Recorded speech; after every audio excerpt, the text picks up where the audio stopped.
Bonjour à tous, aujourd'hui nous allons suivre un tutoriel pour remplacer l'écran sur l'iPhone 16. Vous retrouverez bien sûr les écrans en vente sur notre site internet. Vous retrouverez également le kit d'outils spécial iPhone. À noter, si vous avez déjà un kit d'outils iPhone à la maison, pas la peine d'en racheter un. Ce sont toujours les mêmes outils qui sont utilisés pour réparer l'iPhone.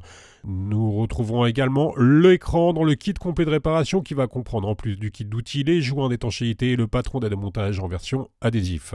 Le patron d'aide au montage en version papier, il est quant à lui offert avec votre commande. Les retours et l'assistance technique sont bien sûr gratuites.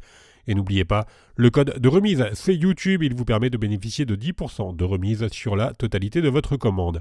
C'est une réparation qui est assez simple. La difficulté est notée 3 sur 5. Il faut compter environ une demi-heure pour remplacer l'écran de l'iPhone 16. Avant de commencer la réparation, surtout n'oubliez pas d'éteindre votre téléphone et de retirer le rack SIM. Et on va commencer tout de suite, bien sûr, par l'ouverture de l'iPhone 16. Alors si vous avez déjà réparé un iPhone 14 ou 15, c'est la même opération. On va devoir retirer les deux vis Pentalobe qui sont à droite et à gauche du connecteur de charge. Ensuite, on va donc devoir chauffer la vitre arrière. Et pour chauffer la vitre arrière, on vous pose deux solutions, deux méthodes. Première méthode, on peut utiliser le coussin chauffant que l'on place au micro-ondes pendant 1 à 2 minutes. Deuxième méthode, on peut utiliser un décapeur thermique ou un sèche-cheveux. Et là encore, on vient chauffer l'arrière du téléphone. Une fois que la vitre arrière est correctement chauffée, on vient positionner la ventouse sur le bas de la vitre arrière et on va créer un point d'insertion en utilisant le médiator en métal percé. Alors tous les outils qu'on vous présente sont bien sûr inclus dans le kit d'outils numéro 1, mis à part le coussin chauffant ou le décapeur thermique qui eux sont en option.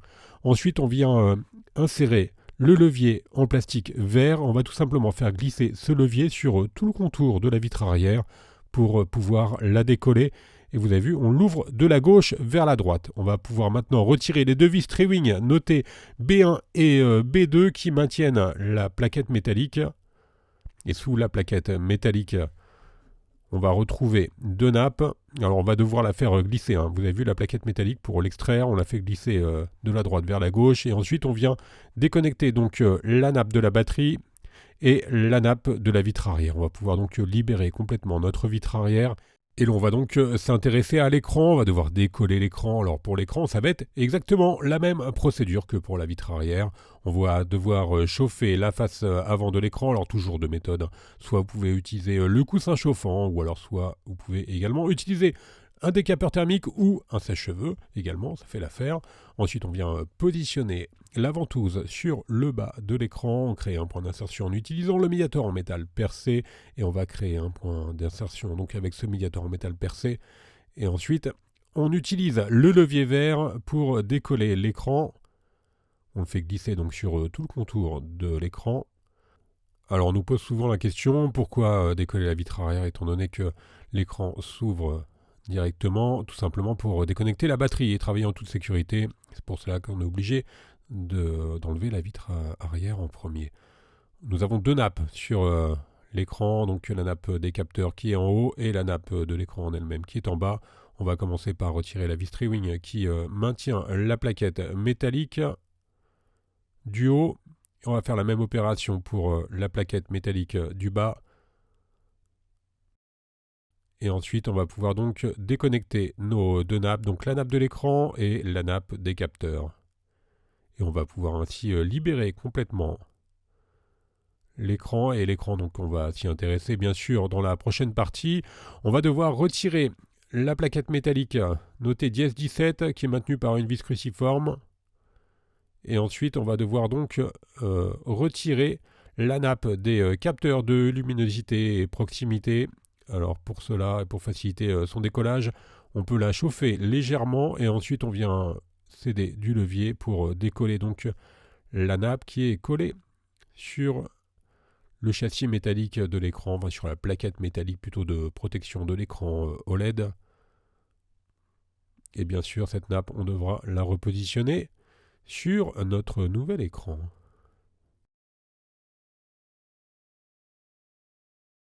Voilà, pour la partie démontage, c'est terminé. Vous avez vu, c'est plutôt une opération qui est relativement simple. Donc, on va pouvoir s'intéresser au remontage. Je vous l'ai dit, on reprend la nappe des capteurs de proximité et luminosité que l'on vient réappliquer directement sur le nouvel écran. Ensuite, on repositionne la plaquette métallique notée dièse 17 qui est maintenu par la vis cruciforme. Avant de remettre notre écran sur le châssis, on va devoir nettoyer le châssis justement en enlevant les anciens adhésifs qui peuvent être présents sur le châssis du téléphone. Et on va remettre bien sûr un nouveau joint d'étanchéité. Alors le joint d'étanchéité, il est en 3 parties. On va commencer par retirer la partie principale. Vous avez une petite languette. Et ensuite on vient positionner notre joint d'étanchéité sur tout le contour du châssis. Vous avez vu, vous avez des trompeurs au niveau des caméras avant, enfin de la caméra avant, qui vous permet de positionner correctement le joint d'étanchéité. Ensuite, on va céder du levier pour faire adhérer le joint d'étanchéité au châssis. On enlève ensuite la partie centrale du joint d'étanchéité. On va réappliquer notre joint avant de remettre l'écran. Vous avez toujours les protections qui sont apparentes, vous avez vu, du joint d'étanchéité. On va les remettre par la suite. On refixe maintenant les 2 plaquettes. On a bien sûr reconnecté les 2 nappes, donc la nappe des capteurs et la nappe de l'écran en elle-même. On remet bien sûr les 2 plaquettes métalliques qui maintiennent ces nappes. Et ensuite, on va retirer le joint d'étanchéité. Alors, il faut le faire vraiment de façon progressive. Vous avez vu, vous avez des petits trous qui vous permettent de bien prendre avec la pincette le joint d'étanchéité. On réapplique notre écran sur le châssis, donc on va appuyer tout simplement fortement sur tout le contour de l'écran pour que celui-ci adhère bien au châssis. Avant de refixer la vitre arrière, on peut éventuellement tester notre écran, donc on a tout simplement reconnecté la batterie, on va rallumer le téléphone, et si tout est OK, on va pouvoir poursuivre le tuto. Donc on rééteint le téléphone,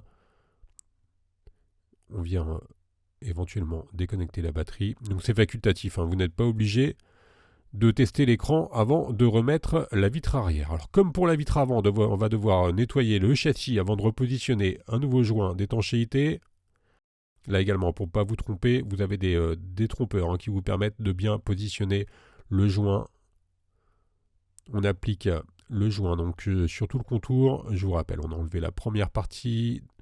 Ensuite, on enlève le patron, en fait le guide. Et maintenant, on va pouvoir repositionner notre vitre arrière. On reconnecte donc la nappe, également la batterie.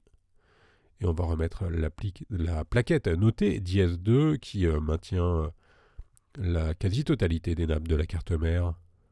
On remet les 2 vis Trewing notées B1 et B2.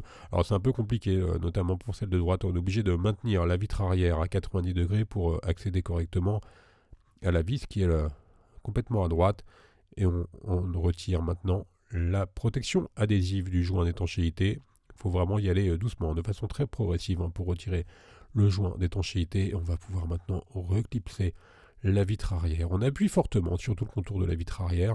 Le tuto est presque terminé, vous l'avez deviné, et il ne reste plus qu'à remettre les 2 vis Pentalobe à droite et à gauche du connecteur de charge et le rack SIM. Surtout, si vous avez des questions sur la réparation, n'hésitez pas à nous les poser en commentaire de la vidéo. Et on est bien sûr joignable sur notre site internet.